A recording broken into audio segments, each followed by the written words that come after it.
আসসালামু আলাইকুম। Welcome back to my channel. সুপ্রিয় দর্শক, আজকের পর্বে আমি আপনাদের সাথে শেয়ার করব কিভাবে খুব সহজে এবং মজাদার উপায়ে আমরা রেস্টুরেন্টের মতো পারফেক্ট টমেটো সস তৈরি করতে পারি। আপনারা অনেকেই হয়তো মনে করেন রেস্টুরেন্টের টমেটো সস কেন এত টেস্টি হয়। রেস্টুরেন্টের টমেটো সস কেন এত টেস্টি হয় সেই টিপস অ্যান্ড ট্রিক্সটাই আপনাদের সাথে শেয়ার করব। তার জন্য এখানে আমি 5 কেজি টমেটো নিয়েছি।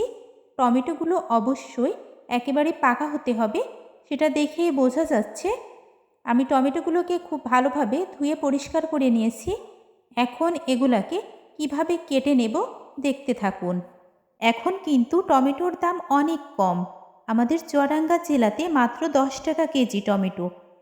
অবশ্যই 10 কেজি টমেটো বাজার থেকে নিয়ে আসা হয়েছিল।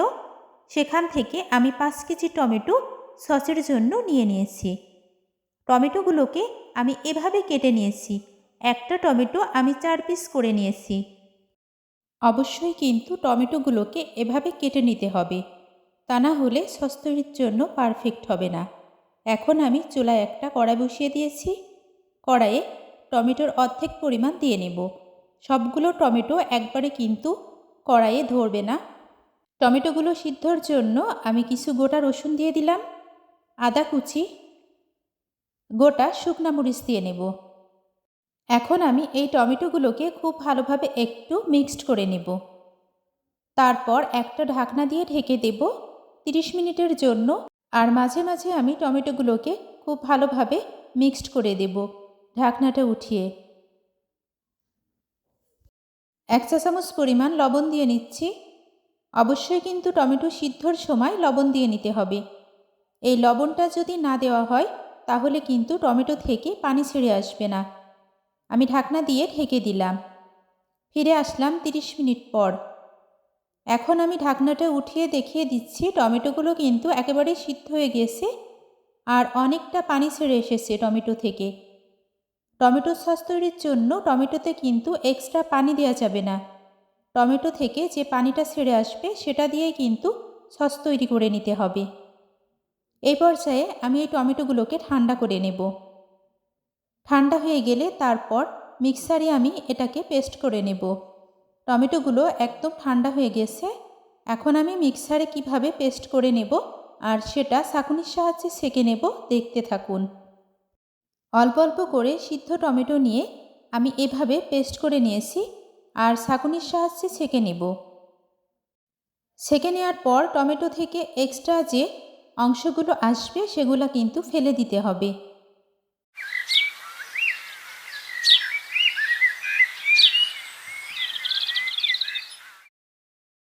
যদিও ছেঁকে নিতে একটু কষ্ট হবে, তারপরেও কিন্তু ছেঁকে না নিলে টমেটো সসটা পারফেক্ট হবে না। সবগুলো টমেটো আমি একই রকমভাবে পেস্ট করে ছেঁকে নিয়েছি। কতটা দারুণ একটা পেস্ট তৈরি হয়েছে দেখেই বুঝতে পারছেন। এখন কিভাবে আমি টমেটো সসটা তৈরি করে নেব দেখার জন্য অবশ্যই আমার ভিডিওটি স্কিপ করবেন না। চুলায় আমি ডেস্কিটা বসিয়ে দিয়েছি। এবার খুব ভালোভাবে 10 মিনিটের মতো জাল করে নেব। 10 মিনিট জাল করে নেওয়ার পর আমি চিনিটা মিক্সড করে দেব। আপনারা যে যে পরিমাণ মিষ্টি খাবেন ততটুকু চিনি দিয়ে নেবেন। আমি টমেটো সসটা একটু টক রাখতে চাই, খুব বেশি মিষ্টি করব না। তার জন্য 1 কাপ পরিমাণ চিনি দিয়ে নিচ্ছি। আপনারা চাইলে চিনির পরিমাণটা বাড়িয়ে কমিয়ে নিতে পারেন। খুব ভালোভাবে আমি জাল করে নেব। আর সসের ঘনত্বটা কীরকম হবে সেটা অবশ্যই দেখে বুঝতে পারবেন। এই টমেটো সসটাতে আমি 1 চা চামচ লবণ দিয়ে নিয়েছি। অবশ্যই কিন্তু এই লবণটা দিয়ে নিতে হবে, তা না হলে টমেটো সসটা খেতে খুব বেশি টেস্টি লাগবে না। খুব দারুণভাবে ফুটে উঠেছে। টমেটো সসের ঘনত্বটা কীরকম হবে আপনারা দেখলে বুঝতে পারবেন। ঘনত্বটা যখন গাঢ় হয়ে আসবে সেই পর্যায়ে কিন্তু চুলাটা অফ করে টমেটোর এই সসটা ঠান্ডা করে তারপর আমি বয়ামে সংরক্ষণ করে রাখব। টমেটোর এই সসটা যত বেশি জাল করা যাবে তত বেশি কিন্তু কালারটা সুন্দর আসবে। আর দেখে বুঝতে পারছেন কতটা কমে এসেছে। আমি আরও 10 মিনিটের মতো জাল করে তারপর চুলাটি অফ করে দেব। এখনও পারফেক্টলি হয়ে আসেনি। ফিরে আসলাম 10 মিনিট পর। এই পর্যায়ে টমেটো সসের ঘনত্বটা গাঢ় হয়ে এসেছে। এখন চুলাটি অফ করে রেখে দেব ঠান্ডা হওয়ার জন্য। ফিরে আসবো এই টমেটো সসটা ঠান্ডা হওয়ার পরে। ততক্ষণ পর্যন্ত অবশ্যই আপনারা সঙ্গে থাকুন। ফিরে আসলাম টমেটো সস ঠান্ডা হওয়ার পরে। এখন আমি দেখিয়ে দিচ্ছি টমেটো সসটা কতটা পারফেক্ট হয়েছে।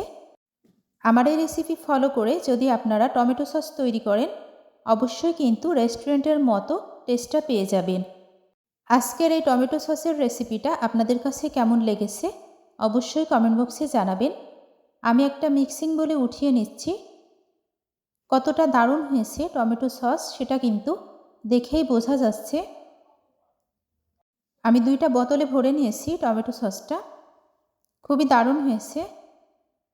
আমি কিন্তু কোনো রকম কর্নফ্লাওয়ার এবং ভিনেগার ছাড়াই আজকের এই টমেটো সসটা তৈরি করে নিলাম।